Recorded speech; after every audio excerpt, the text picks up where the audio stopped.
Good evening, everyone, and welcome to our webinar. We are so glad you could join us tonight. Today, we are very honored to invite Dr. Lawrence Fung with us to embrace neurodiversity with a strength-based approach.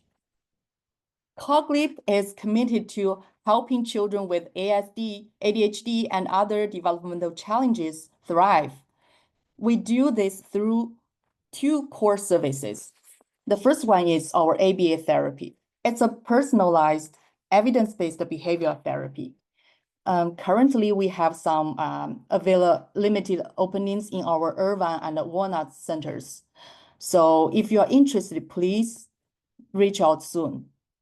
We also offer Hope Focus System cognitive training. It's our proprietary training system, which is an innovative AI-powered drug-free intervention system that's tailored for children and adolescents with ASD, ADHD, or other developmental challenges to improve focus, emotional regulation, behavior, and communication. We also offer VCAT assessment, which is virtual classroom attention tracker, as it was shown in our video just now. So it's developed in partnership with a research lab at the University of Southern California. So VCAT provides a detailed, objective report on your child's attention and mental physical steadiness in a classroom-like setting. So if you're worried about your child's attention level or hyperactivity, impulsivity, you could definitely schedule an appointment with us to do a VCAT assessment. On the right corner shows our contact information. So if you are interested in any of those services, please call us or send us an email or check our website or even walk in to our center. You could also book a free consultation through this QR code. So at Cogleap, we believe strong support systems empower families. That's why we host monthly expert webinars to share intervention strategies, parenting tips, and community resources, just like what we did today. Some of our recent highlights are BCBA Natalie hosted a coffee talk on modeling positive behavior in child development. We welcomed education attorney Jennifer Chang, who shared advocacy strategies for your child's educational rights, which is a great success. We partnered with Growing Minds Clinic, where Ada Xu gave a heartfelt talk on the unique motherhood journey of raising neurodiverse children. So don't forget to visit our website or subscribe to our newsletter to stay updated on our upcoming events. Now, for the exciting part of this evening, I'm honored to introduce Dr. Lawrence Fung, Associate Professor at Stanford University. He is the Director of Stanford Neurodiversity Project and Clinic, and a leading voice in advocating for a strength-based approach to supporting neurodiverse children. He will be joined by Dr. Crystal Goh, our Director of Research and Development at Cogleap. Let's give them a warm virtual welcome. Please. Thank you, Fiona. Thanks, Fiona. Welcome, everyone. Wow, we're so excited for today. Good evening, Dr. Fung. So Nico, if you can spotlight us, that would be really great. Perfect, thank you. So today we're very excited for this special conversation with someone who is reshaping how we understand autism. Dr. Lawrence Fung is a Stanford psychiatrist. He's the director of Stanford's Neurodiversity Project. He is a highly cited scientist, author of the psychiatric textbook on neurodiversity, and most of all, a deeply compassionate advocate for the neurodivergent community. His work on reframing autism, so we're looking at how challenging behavior can actually also be strengths when given the right support and context, has opened doors for thousands of autistic individuals in schools, workplaces, and families. And then on top of that, as a father of a neurodivergent child, he brings not just groundbreaking science, but he is on a mission to help us from the heart. So let's get right into it. Dr. Fung, thank you for joining us. Thank you for having me, Crystal, and just want to thank Jack for inviting me to um, speak with you all today. Great. So we want to start with just the simplest. Dr. Fung, I want to invite you to speak directly to the audience, to the person who really made the time to join us today. Can you tell us in simple terms what is neurodiversity and what is strength-based approach? Yeah, neurodiversity is really accepting every human being has a Foreign unique talk brain to Stanford professor. and a unique position in the world.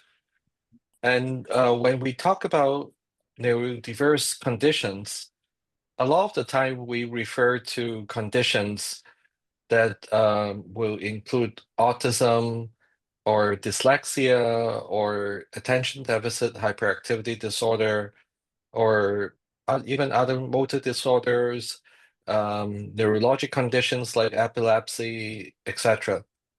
So neurodiverse conditions are really the conditions of brain differences.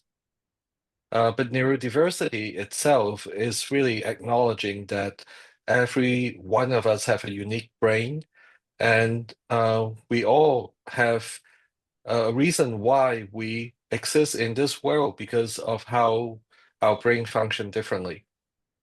When we talk about strength-based approaches, we want to focus on what each person can actually do instead of what need to be fixed.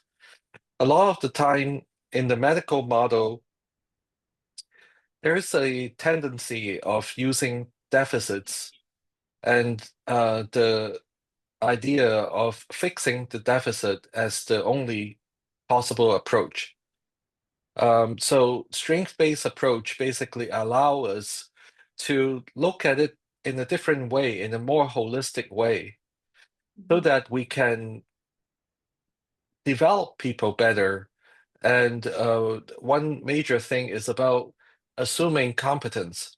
Everyone has their reason why we can say they are competent on something in particular. Some people may be very talented in particular things. Some people may be really doing so well on some things because they spend a lot of time on it and they are very passionate about something. But we don't need everyone to be Einstein or Isaac Newton or Bill Gates. Every one of us have relative strengths. We all have competencies. So if we are able to focus on what people can do instead of what people need to get something fixed, then we can actually get people develop in a much better way in a holistic fashion. Thank you for that. I'm hearing so many layers, and I really want to echo, especially the part that you're saying, not just recognizing the differences, but also coming to a place of acceptance. And from my interactions with you, I see that you really embody this. And I know that, as a parent, you've also embodied this in not just your practice, but as a parent. So can you share with us a little bit about your personal journey? How did your personal journey influence you to pioneer this approach in the field of psychiatry? Many years ago, when my son was very young, we really did not know that he's on the autism spectrum. And it was not until my first patient in medical school who actually has a diagnosis of autism that really made me realize that my son is on the spectrum. And at that time, he was just about 4 years old, and he was not speaking at that time. All we can do at that point, we know that if he's not speaking, we'll try to help him speak by bringing him to speech therapist. But after getting the diagnosis, basically that changed my career goal to focus on autism. In the first few years, it was almost 20 years ago now that when I learned about autism from my professors, they can only tell me about deficit-based approach. Everything was about symptoms, how to fix the symptoms, and so forth. And some professors would even tell me that maybe for people on the autism spectrum, we have to give them a lower level, lower expectation.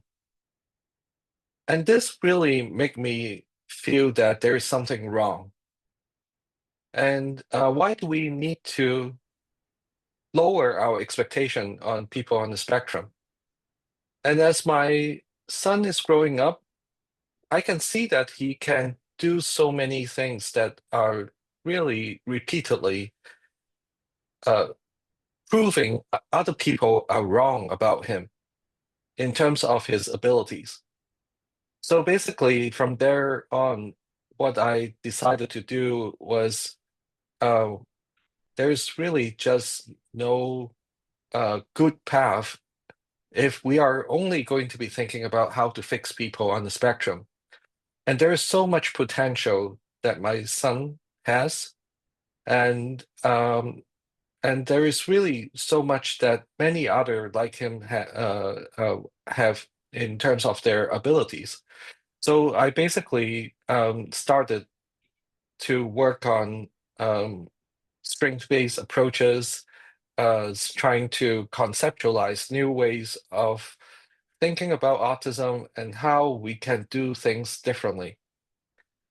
And this was how it got started, and things just continue to snowball for me to do things in areas in employment, in education, as well as a clinical setting.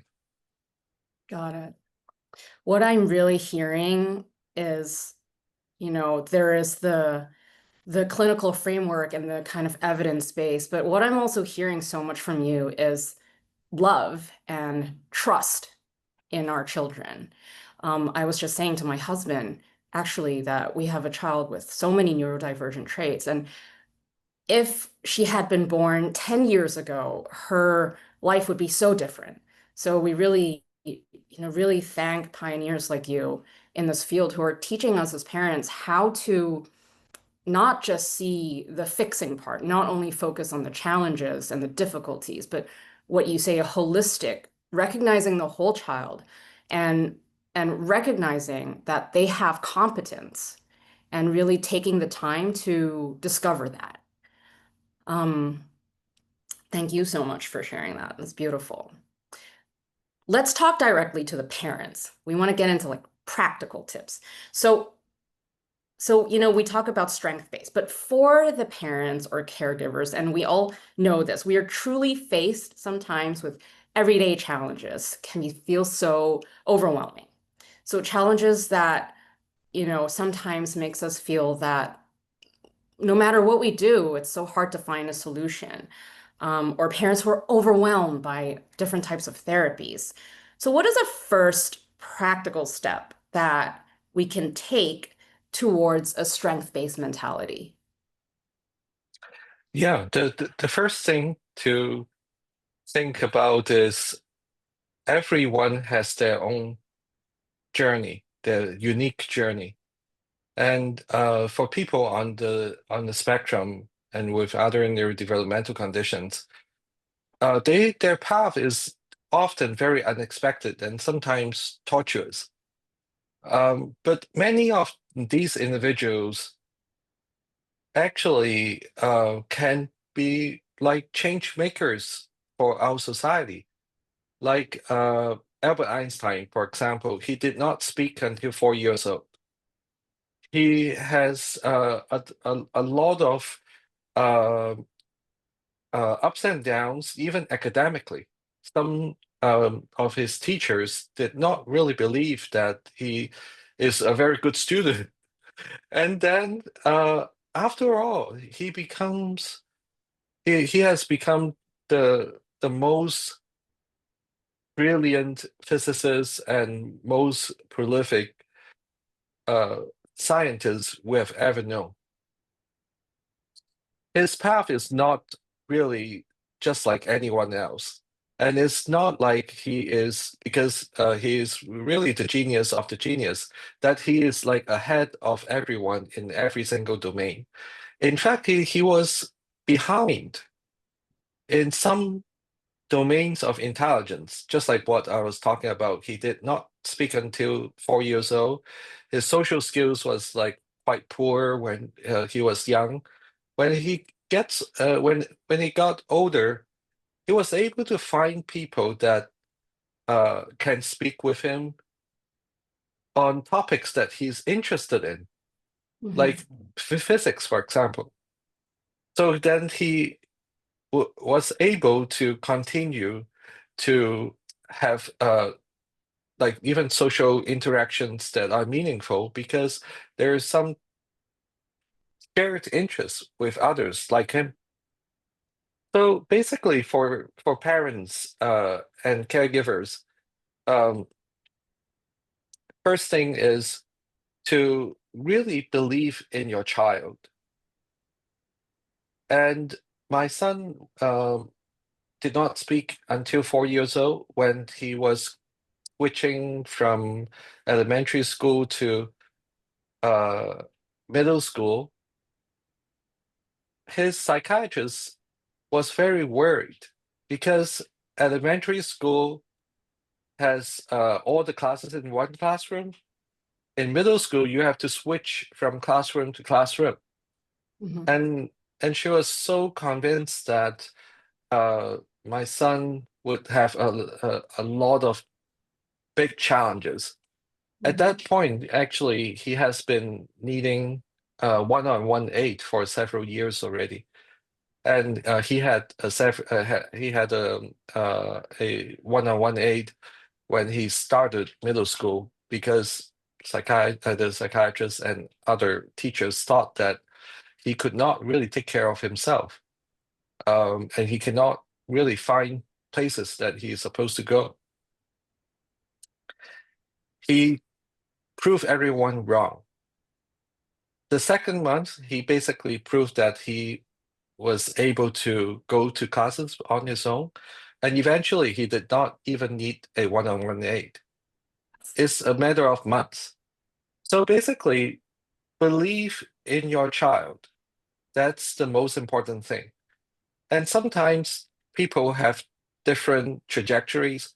Some people will learn certain things and master certain skills a little bit later, and celebrate every single win. Whenever you see progress, that's good. And sometimes the progress can be a little bit smaller, and sometimes it's a little bit faster. It's important for you not to compare your child with other children. At least not all the time. It's impossible for people to just not look at other children around them. But when you are trying to do that too much, it's not going to be helpful. And if you know your son is on the spectrum, you just have to count on their trajectory is different. But that may not mean that they will not achieve the same things like other children. That is really resonating. And I think that that also resonates with a lot of our listeners right now. There's the part where it's not one or the other. In some areas, they're developmentally more ahead, but at the same time, there are areas that they're developmentally behind. And so that's always changing too, because we know that for children, every year, every corner that we turn is such a huge developmental step. And, I as a parent and speaking to also, parents with neurodivergent children, part of what we talk about is also recognizing that success for our child may not necessarily look like what society tells us success looks like, or the path to it is not necessarily what most people take. And for the parent, there is a process of letting go of that and accepting that, and then getting to the part where you say, we really believe in our child. I'm hearing the word hope because that really it flips it from like doom and gloom and oblique and, overwhelmed to let's put all that aside. Let's just look at you as a person, and and then you have that connection with your child as well. They feel safe, and then this hope springs, and then it becomes, you're building this positive story. You're changing the narrative. That's so powerful. I love what you said about celebrating every small win.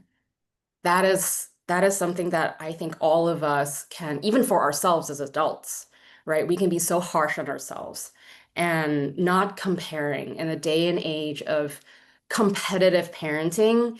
We have so much information, all the social media, like all this documentation of children's successes at 3 years old, 4 years old, 5 years old. It's like on steroids almost.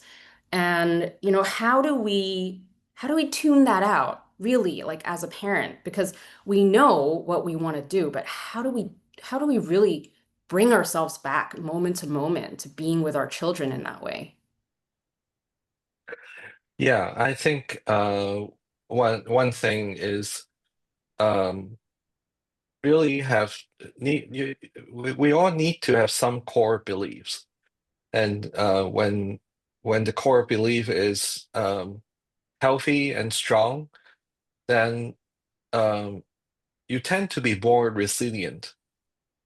So basically, like talking, if you are able to find people that have children that are uh, on the spectrum or with other neurodiverse conditions, and uh, have a um, a group that can support each other, then that can potentially help each other out in developing this kind of uh, belief system, because you can speak with each other about how you are utilizing this kind of belief, and try to do things in a way that are going to be helpful for your children.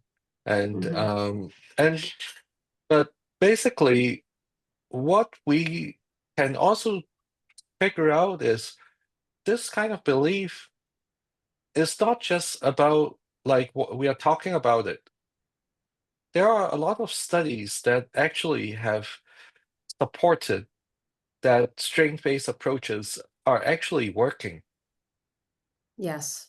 So if you're looking at those, then you would basically understand why the strength-based approach can work.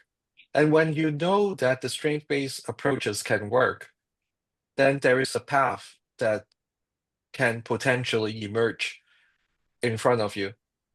If you cannot see any evidence, sometimes you can you may not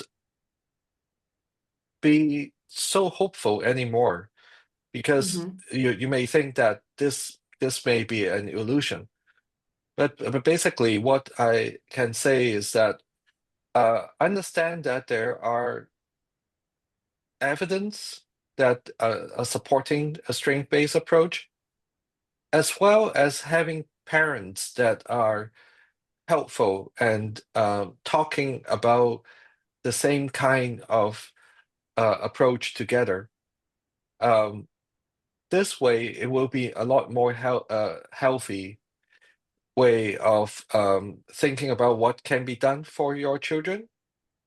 Because sometimes some other parents that do not have the same concepts Yes, about strength-based approaches, they sometimes can get other parents to think very differently, and their values are so different. totally. So that may not be very helpful and not very healthy to be hearing from other parents that you are doing something wrong, when in Yes, fact you're not. so relatable. I'm just wondering how many of the parents and guardians here with us right now are going, yep, we've had a bad experience talking to another parent who actually just doesn't really get it and makes us really doubt ourselves as well. So what I'm really hearing from you is also community. The word Mhm. community really pops up. I know I see that in our centers and, when Cogleap hosts parent saloons and they get together for so long and they just Mhm. find oh finally someone who gets us, and then it creates this beautiful energy and momentum where there's acceptance of each other and acceptance of ourselves and our children. So that's very beautiful. You talked about evidence and studies. I want to get to that, but while we're here in the realm of emotions and, social life, I want to continue on this track. So many parents, we worry about, the emotional regulation and the social life, social isolation potential of our children, of our neurodivergent children. So your work shows that strengths can become tools for social emotional growth. Can you share how this works in real life for neurodivergent children? Well, basically, let's say if you have a child that likes aeroplanes, um, or cars or whatever, sometimes for some parents, if you see the child to be like really just doing everything about one thing, you think that this is there's something wrong, and sometimes the psychologists or psychiatrists may even say this is restricted interest, and this Right. is like a symptom of autism, when in Yes. fact it's just a characteristic of Hmm. deep interest that may be the entry point for parents to be communicating with their child. Hmm. So instead of like thinking about there's something that's like just way too much uh uh like up the lopsided focus on the kid's interests, use the kid's interests as the way to engage the child. Hmm. And when there is engagement, there is a lot of other things that can be done. They may be able to tell you more about what they like, what they don't like. Hmm. Otherwise, they don't even talk to you about what they like, what they don't like. Yeah. And then after that, there could be many other opportunities. If you're trying to nurture the interests, then you're going to see other opportunities for like maybe the child will be going to a club that's all about airplanes. Hmm. And then the child will have the opportunity to engage with other children, and the social interactions are initially going to be maybe going to be related to the airplanes. Hmm. But there is that this entry point to the next phase Got it. is not only to speaking to you, it can Hmm. be speaking with other people, other children. a lot of the time, kids on the spectrum, they are able to speak with adults or people that are not their age completely fine. But when they are trying to communicate with their peers, they cannot really do it effectively because they don't have the same interests. Yeah. Yeah. But if you are able to figure out what that path can look like if there's a club on airplanes, then get the child to go to that club. And then try to arrange for more opportunities for social interactions based on the interests. And this is basically as real life as it is. There was one parent that came to me and told me exactly like his child had an entire room full of aeroplanes, and he decided that this is a problem. He took all the airplanes away from him. Gladly, he didn't throw them away. I basically told him, please put them all back. Yeah. Yeah. Otherwise, you're going to lose your child. Right. Right. That is so relatable. Especially the part where you say that they really have no problem talking to adults, but sometimes when they're with peers, they don't know where that entry point is, and creating that door for them to step in, and then trusting also that once they're through the right door, then more will unfold, and having the patience to see that unfold as well. Exactly. I'm really hearing also is so important that the child and, whether with a parent or a therapist or a coach has a really strong bond, that kind of trusted and safe connection. The child feels seen and validated. That really plays into bringing out a child's strength. So they feel safe to really get into it. And very relatable in my own household as well. I want to ask about, children with nonverbal communication. So where speech is not the primary communication, because we're also talking about social interaction, right? So where speech Mhm. is not the primary communication tool, so how can families also honor their child's true voice, unique voice in Mhm. other ways, like through art, through movement?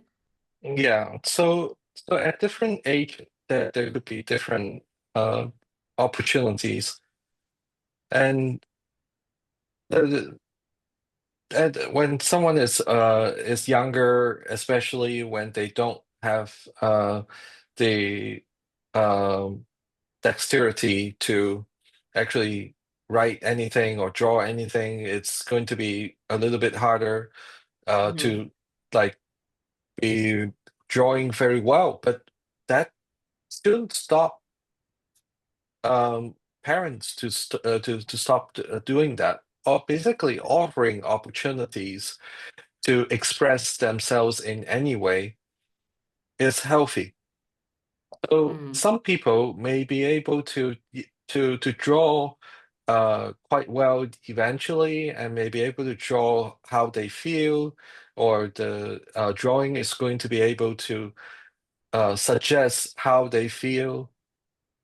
Um, but there are many other people eventually even when they are non-speaking, they are able to use other tools to communicate. So some people would use the letterboard, mhm, um, and some people will use like picture exchange communication system or mhm, PACS. mhm, And some of these children, when they initially communicate, if they are like used to this kind of system, they are still like communicating a little bit slower, because like if you need to spell them, they actually some of these individuals are now called spellers.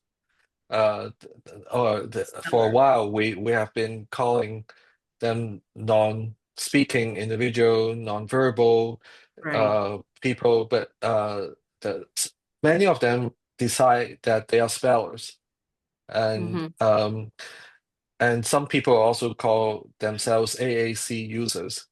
So Yeah. yeah, augmentative and assistive communication. Um, so basically, if they are able to use some of these devices, they can actually even use the system to speak for them. And some people are also able to type.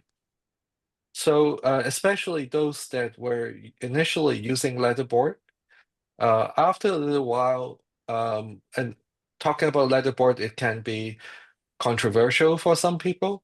But I see that in front of my own eyes with Yeah. my patients. I have patients that I've seen them for over 10 years. Initially, I really don't know if there is any truth to the use of the letterboard, whether or not it is really the parents talking or the child talking. But after a few years, it is just no doubt that this is really the child talking. Right. So basically, the letterboard is something that I personally will say it is a possible strategy Got it. to communicate. So some of these individuals can go on to continue with more sophisticated ways of communicating. Like there are different apps that can allow them to like kind of group different words together so that they can communicate faster instead of like typing each word, especially Yeah. if they are not very fast. But basically, what I want to say also is even for people that are non-speaking,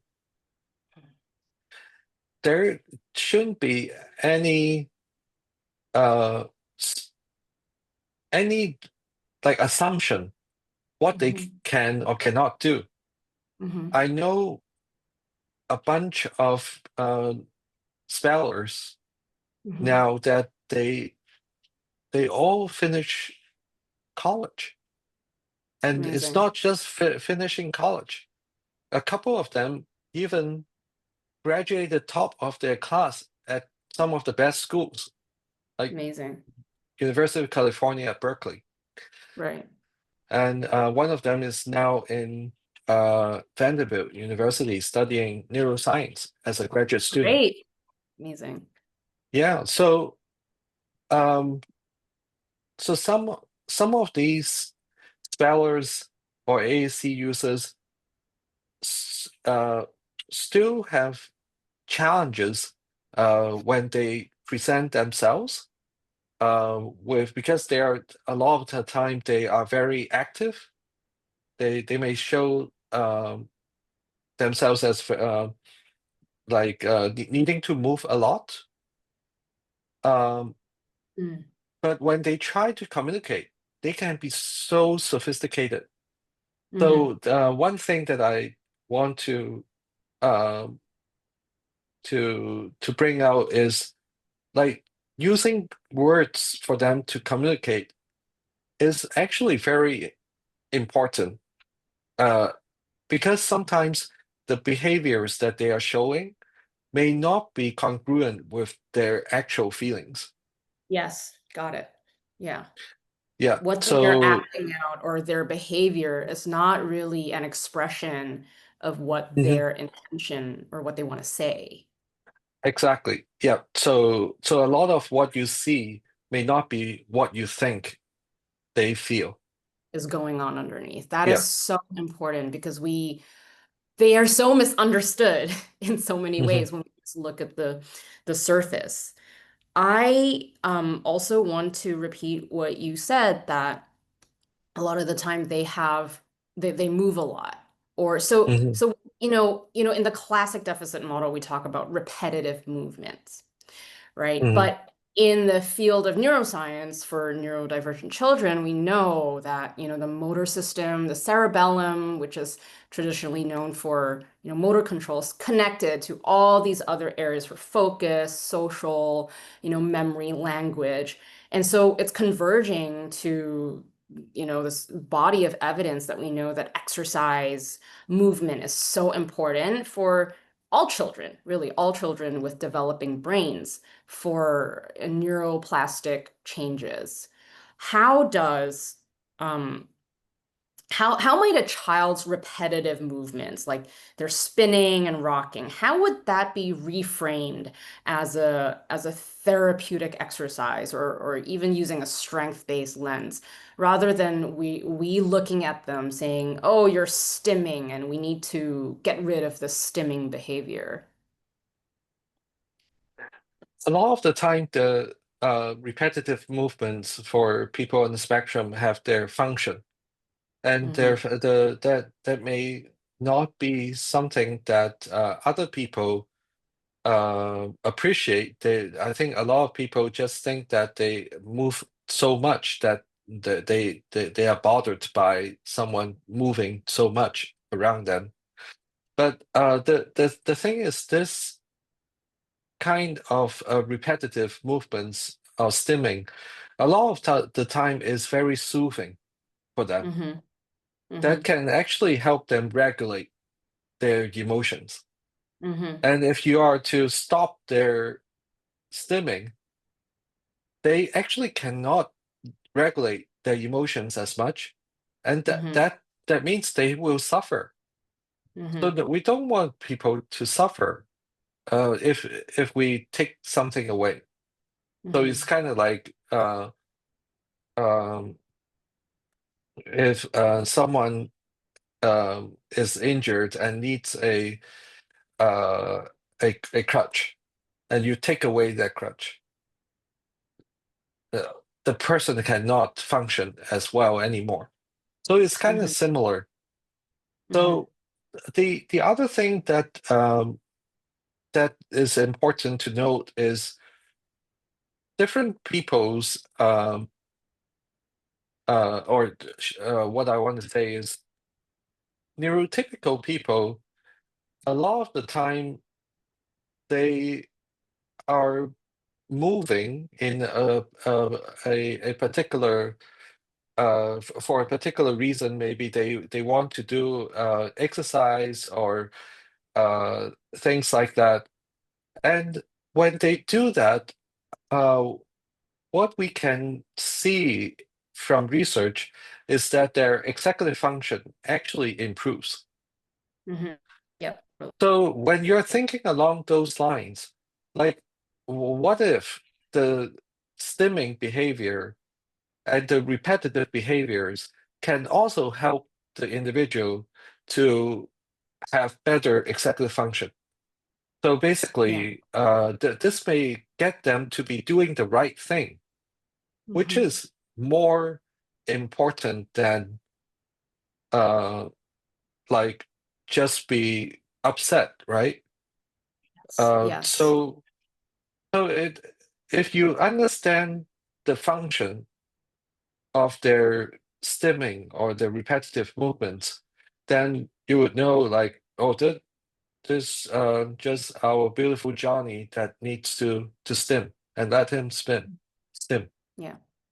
This is so in line with, the philosophy and the evidence that we use for when we innovate and build HFS and our interventions, because we recognize the importance of this for children. We actually give them, we see, they outside of the training session, they may have movements that are, unstructured. And then we put them in a structured environment where we let them move as they want. It's like almost like strength-based movement. So where they feel they're interested in and they can do it and they feel good about doing it, we let them do it with our different categories of Mhm. exercise.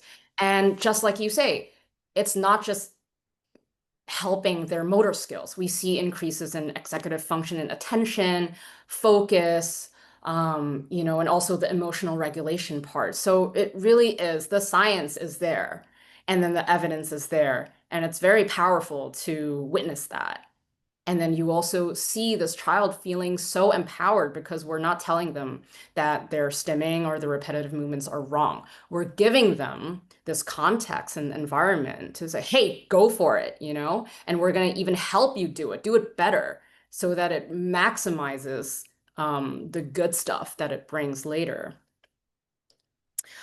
We have limited time, so I'm going to dive into your studies on supporting future employment because I think that this is so important. We sometimes really focus on the younger years, but what about how does all of that then help our neurodivergent children be supported into employment?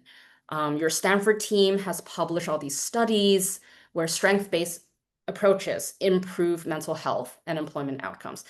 Can you tell us outcomes from this research that you really find most insightful?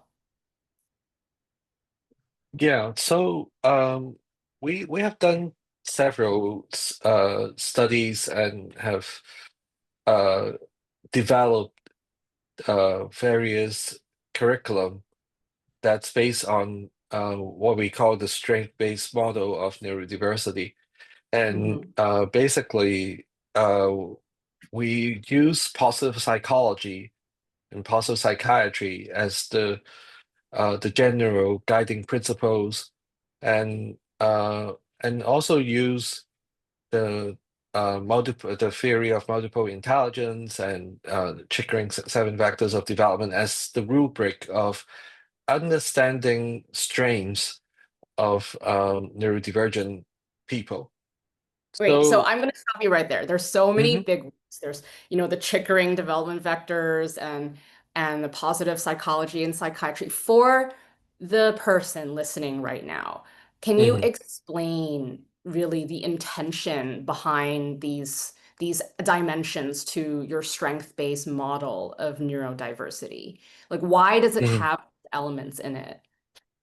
Yeah, so basically, all of these components are proven to be uh, having strong foundations in how we understand uh, particular relevant things that are all about strength-based approaches.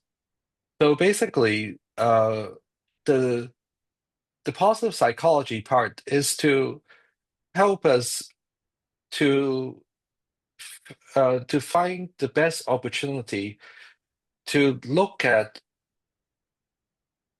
how a strength-based approach can be used, kind of more at the conceptual level. And the other two components, which is the Chickering seven factors of development and the Gano's theory of multiple intelligence, basically give us a rubric on what are the strengths that we are talking about. It's not just IQ. Um, a lot of the time when we are thinking about intelligence, everyone is thinking about IQ. But IQ is only measuring three things. It's only about verbal ability, mathematical, logical ability, and visual spatial ability. So if someone is very good in athletics, movements, or with music, or if they are very good interpersonally, or if they are very good in understanding about um, things that are really uh, like existential, like Einstein, for example, he thinks of things that are just so out there that um, there's nothing that can measure it. But So I want to rephrase this. So yeah, really you're saying, for example, my child may not be very good at math, but hmm they're so good at creative writing and storytelling, for example. And so hmm recognizing that that is also a form of intelligence, right? And Exactly. so Yeah, you're saying that there are many different types of intelligence, more than what we think or society tells us there are. exactly. Yeah. So basically, we are trying to push beyond what most people would just typically think about, like just the IQ, Yeah, uh, just how good a person is doing at school. We're right. pushing to like, what is the person good at? What are Mm-hmm. some of the uh, intrinsic strengths that they have? And Mm-hmm. also, what are their interests as well? Mm-hmm. And so basically, that's kind of a rubric. And the seven vectors of development is basically the developmental milestones that we all have to achieve when we transition from adolescence to adults. So Okay, tell this tell us way, some of those. What are yeah. some of So those? so some of those are like competence, for example. So if you go to college, you gain competence when you study more. Mm-hmm. When you are like uh, trying to figure out how to be interdependent with other people, Right. it is very important. It's good that, Relationships. yeah, if you are able to be independent, that's a good thing. But if you are not able to work with other people, Mm-hmm. you lose a lot of opportunities. Mm-hmm. And also like really finding identity, who you really are. Mm-hmm. Like Mm-hmm. not everyone is able to really understand uh, who they really are Yeah. um, Yeah. when they are very young. And sometimes um, for people on the spectrum, it takes longer. Okay. And it's good to have things that we know, like developmental milestones that uh, we are able to track how people in general are doing. And then when we are trying to develop something helpful to them, it is about developing them Mm-hmm. The whole and person. developing the whole person. Yeah. Yeah. I really So, love this perspective because we're so fixated on skills, right? We've had this mm, conversation before, whether they're good at their motor skills or their memory or their abstraction, executive function.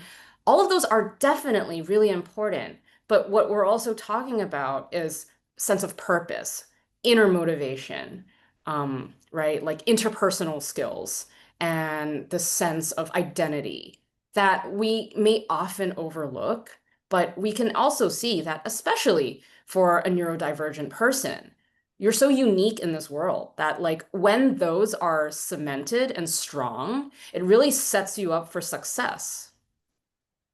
exactly.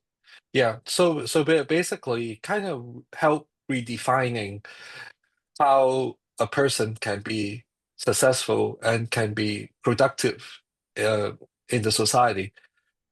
And what we also do is to try to think about um, what is the ecosystem? So basically, if you are to try to do something about when you see a flower not blooming, then what are you going to do? Mm. You don't just use a pair of tweezers to try to fix the flower. You Yeah. cannot do anything to help, but you fix the environment. Yeah. You make the soil better. You make sure that the position of the plant is closer to where it's supposed to be. It has to be close to the sun and so forth. So basically, we build curriculum not only for the neurodivergent people, but it's also for the environment. Hmm. Like for employment setting, their supervisors, their coaches, the job coaches are critical. They can offer them a job. They can keep them working in their position or not. And a lot of it has to do with them, the employers and the job coaches, knowing how to work with neurodivergent people, and especially knowing how to acknowledge their strengths and really appreciate their strengths. So not only are we focused, is your work really focusing on the individual? So there's the part where your work is showing that when we are also including the different intelligences and the character strengths that we talk about on top of the skills that we need to get through school, right? Because we need that. That's very realistic. Then it increases their employment opportunities. So that's the neurodivergent individual. And then on top of that, you have this beautiful metaphor of the flower that isn't blooming. We don't pluck it apart to force it. We give it the nourishment and the environment. And you're even getting into workplaces, HR, to educate them about neurodiverse communities. That's incredible. Yeah, so we have this curriculum called Diverse, DIVERSE, and because of the changing needs of our society right now, we call it employment, empower to employment, or E2E. And basically, this is a set of 12 videos, very short videos that are very high yield for employers and job coaches and even family members to use, so that they can support autistic individuals and individuals with other neurodiverse conditions, so that they can be adequately and effectively supported. So we have done a study that found that these individuals, the employers and job coaches, they are more able to feel confident that they can support the autistic individuals, and they feel their self-efficacy in supporting this population is also increased after going through this particular curriculum. Right. That is incredible. I hope that this curriculum or this type of education for around neurodiverse communities becomes just policy level, right? That schools, they have to have that, and HR is part of their policy as well. Really, And for really the Chinese-speaking attendees, we actually have Chinese. We have a Cantonese translation of the E2E curriculum, and we are in the midst of developing the Mandarin version as well. So we have the English version, the Cantonese version already, and the Spanish version, and Mandarin is coming up too. amazing. Thank you so much. So we are going to transition into Q&A, but before we end our session, if you could leave parents listening today with just one take-home message, what would it be? Believe in your child, give them opportunities so that they can develop their strengths and talents. All right, thank you so much, Dr. Fung. We are going to take a short break. Fiona's going to say a few words, and then we will open to questions for parents. Okay. Thank you, Dr. Lawrence Fung and Dr. Crystal Goh for that deeply insightful discussion on strength-based approach. And I'm sure our audience have learned both research-backed strategies and practical tools to better support their children. So we'll take a short break just maybe 5 minutes, and before we begin our Q&A session. And while we are taking this break, I'd like to introduce our Cogleap summer camp held at our Irvine Center. So it's a social emotional development camp for children with ASD, ADHD, and other learning or developmental challenges. The camp combines social skill training, such as some of the good topics are like recognizing verbal cues, asking open-ended questions, and introducing new topics smoothly. We also include HFS group training. It combines music listening, structured skill-based movements, and a strength-based approach to improve our child's focus, self-control, and emotional regulation.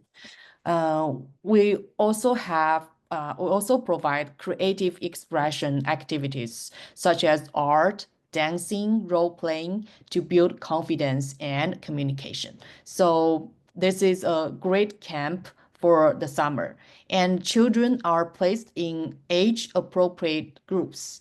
If you're looking for a meaningful, structured summer experience for your child, don't miss out. Okay, now I think since Dr. Lawrence Fung and Crystal Goh are still here, I think we can just dive into the Q&A session. You can type your questions in the chat or unmute yourself to speak. Don't miss this special opportunity to connect with those two experts. I think there are some questions in the chat already.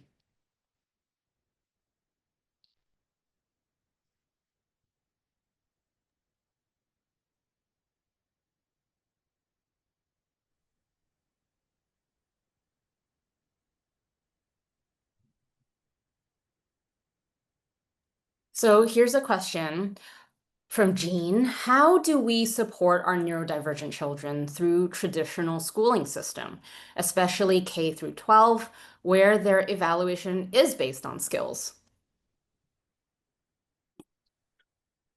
Yeah, I think it depends on whether or not you're talking about the IEP process or in general.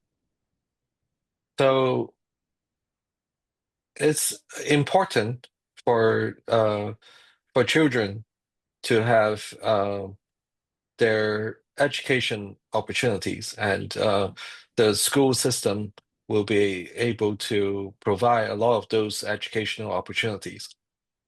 It is also years of development for your child to become a person that can have a good, positive identity about themselves, be a person that is confident about who they are, and so forth.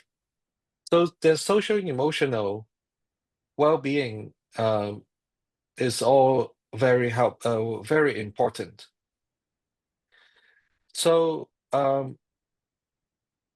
so when we are thinking about like skill building, there's no doubt that you want to focus on gaining competence. But what we are also talking about is whenever a neurodivergent child is really interested in something, and you are able to find ways for the child to gain competence through the interest, then you can hit two birds with one stone.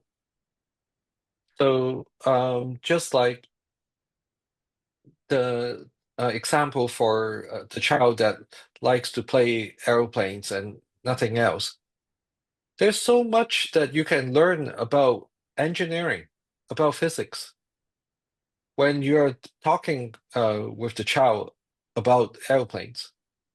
So this child could potentially one day be an aeronautic engineer. So I don't think there is it's not mutually exclusive when we're talking about like using a strength-based approach and skill building. In fact, they are really working hand in hand.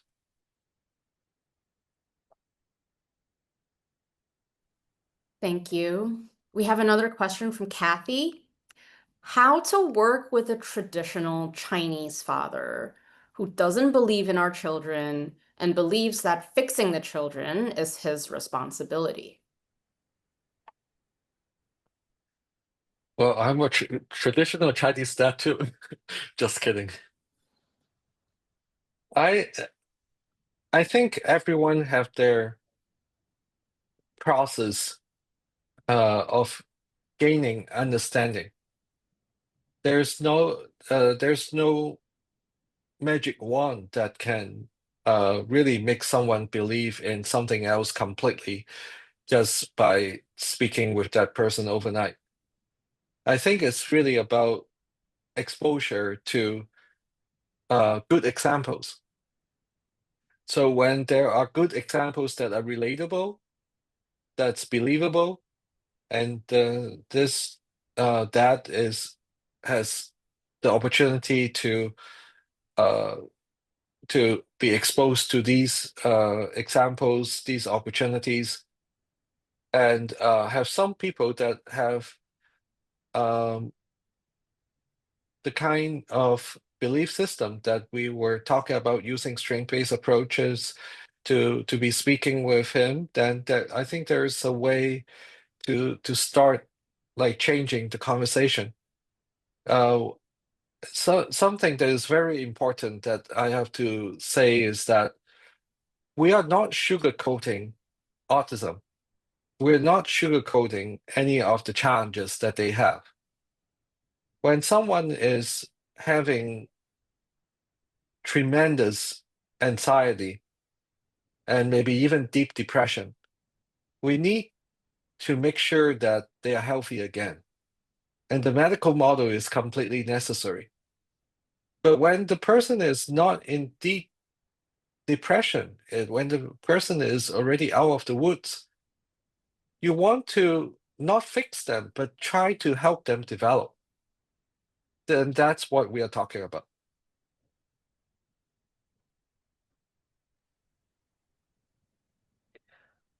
Thank you. What to do if the adult child is addicted to computer games? That's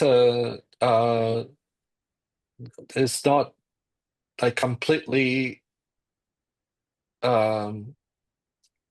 like it's not like completely coinciding with what we are talking about in this talk. Is kind of like another discussion. But like if a child is addicted to computer games, just like any other kind of addiction, there are people that actually specialize in dealing with addiction. So Mhm. sometimes you do need to have very deliberate strategies to get the person out from the addiction. If you're just talking about like not if you're not talking about true addiction, then it's a different story. Like different ways of thinking about reward system, how you can use different behavioral approaches to help the person to channel the energy to some other useful, more helpful outlets can be potentially possible, but because I don't know the details, I cannot say. But if this person is like spending 12 hours a day with computer games and not doing other things, flunking out school or and not having friends, then that's a problem. You do need to get someone to help you. Okay. Here are two related questions, and I'm going to ask them one after the other. The first is, if a kid likes to scream, how should parents respond to their screaming? And also, how do you handle the episodes of aggression? Again, the screaming may not be related to aggression, but I'm Mhm. seeing them together. What tools do you use to not get overwhelmed or angry with your child? trigger question. I love this. Mhm. Yeah. So if the child screams,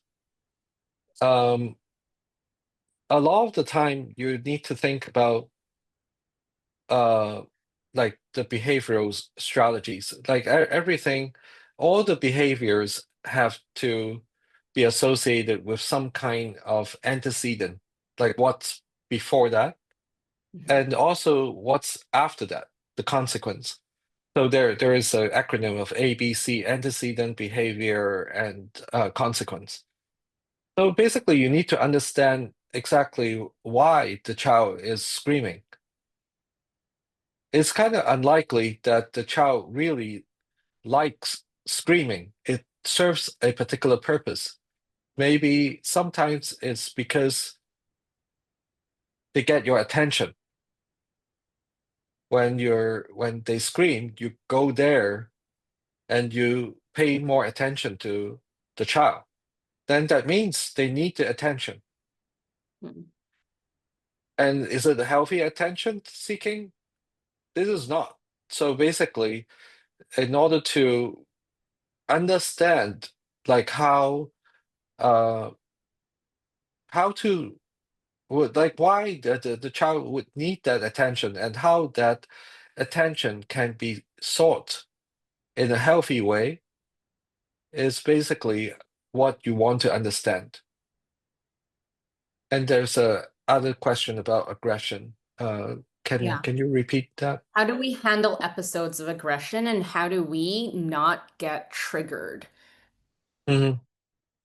Yeah. So episodes of aggression, there's also it is by itself, like this kind of behavior is a talk on its own. There are so many different reasons why certain children are showing aggressive behaviors, and and sometimes um, some parents do not know why that happens. It's basically it's the same kind of analysis. You want to know what are the antecedents, what are the consequences, and I mean, I'm trying to help you analyze, but basically, there are some children that really have trouble with emotion regulation, and we do need to help them with learning how to regulate themselves. And sometimes these children would benefit from getting some help from a psychologist.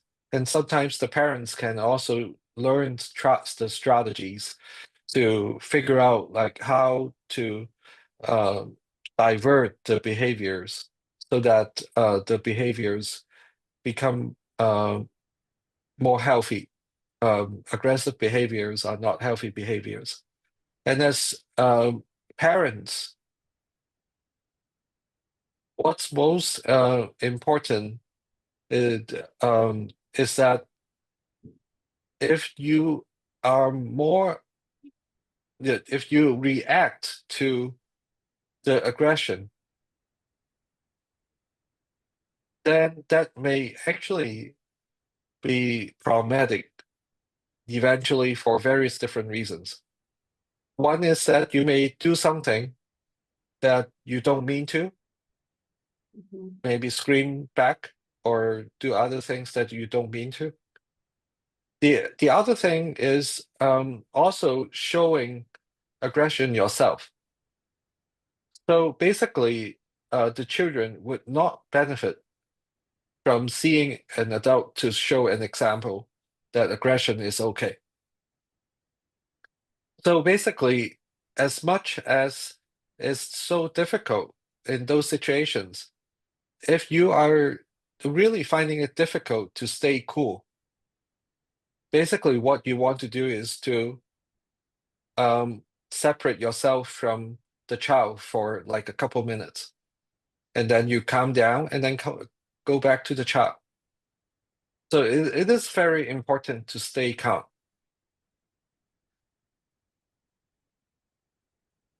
I want to add to that, that it is hard, Hmm. and and there will be, or there may be moments where we are not as cool-headed. And what I found, and other parents have also found helpful, is to actually acknowledge that with our children later for repair. Just saying, I'm sorry I shouted, and modeling that as well. I found that Yeah, that does help. yeah, that's a great point. Yeah, so we all have hiccups here and there. We all make mistakes. It's not like you make a mistake once it's not repairable. Just like what Dr. Goh is saying, it's repairable. What's difficult to repair is if there is repeated situations like that, uh, so many times that um, it's difficult for the children to learn. Here's a great question. How do you approach finding the interest of your child so you can nourish that interest in them? Well, I I think you want to expose them to whatever that seem to be making sense. So a lot of the time it's really trial and error. Yeah, there are some children that are just very interested in drawing very easily. You can pick it up because it's very accessible. People can have pen and paper, pencil and paper, and they draw, and you see that they are interested. So there are things that you can just find by observation. But sometimes there are other things like going to um, other kids' birthday parties and seeing them play with other children and observing them to and see if there are things that just jump out at you like, oh, maybe they're very good with their motor skills. Um, maybe if they're very good in sports, then try to ask them if they're interested and give them the opportunities to do so.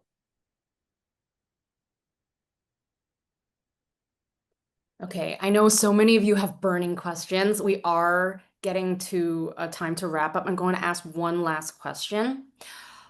My autistic son is 6 years old with high IQ and outstanding academic skills, but limited interest in social. Do you recommend him staying in traditional school district or twice exceptional school? There's no right or wrong answer. I think well, my child went through public school system, and that's completely fine. And there are some choice exceptional schools that may be just as good. I think um, there's no right or wrong for your child.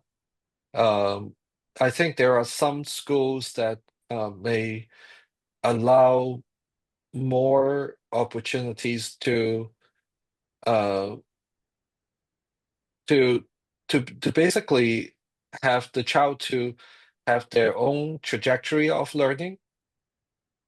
Maybe they can be like very fast in learning particular things, and because of that, they would allow for a lot of opportunities to develop that, which is not a bad thing by itself. But sometimes that's at the expense of like not paying attention to the social.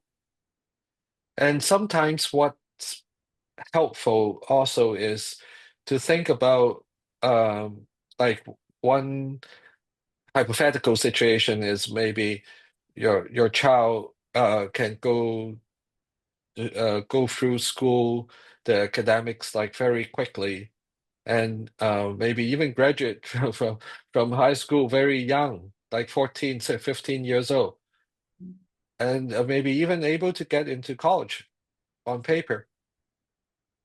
But that may be the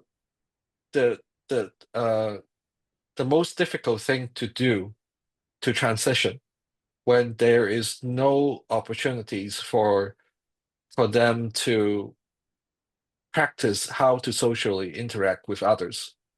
And this takes years.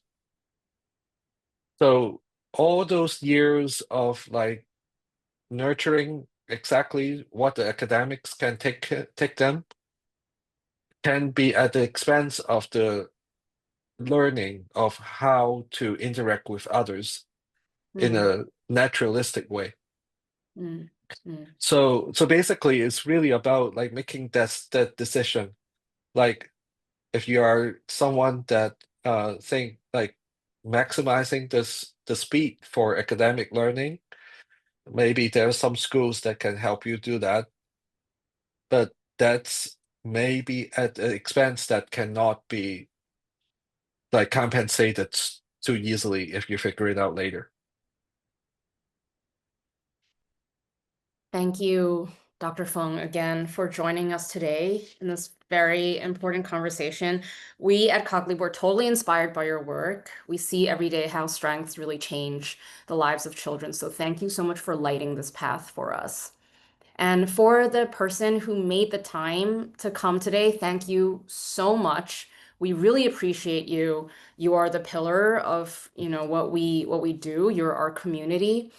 Do visit our website, cogleapus.com. If you still have questions, you can fill in the contact form or visit our Facebook page. And our support team will try and relay these questions to Dr. Fung and answer as best as possible. So thank you everyone for your time. Have a good evening. Thank you for Yeah. having me. Yeah, thank you again to Dr. Goh and Dr. Fong for sharing your expertise, and to all of you for being such an engaged audience tonight. We hope tonight's session could give you valuable insight and encouragement. If you found this helpful, please stay connected with Cogleap through our events, our newsletter, or by reaching out to our team. So I like to show this slide again to all of you. If you are interested in our services or our events, please stay tuned. So everybody, and please have a wonderful evening, and we look forward to seeing you again next time. Thank you. Bye.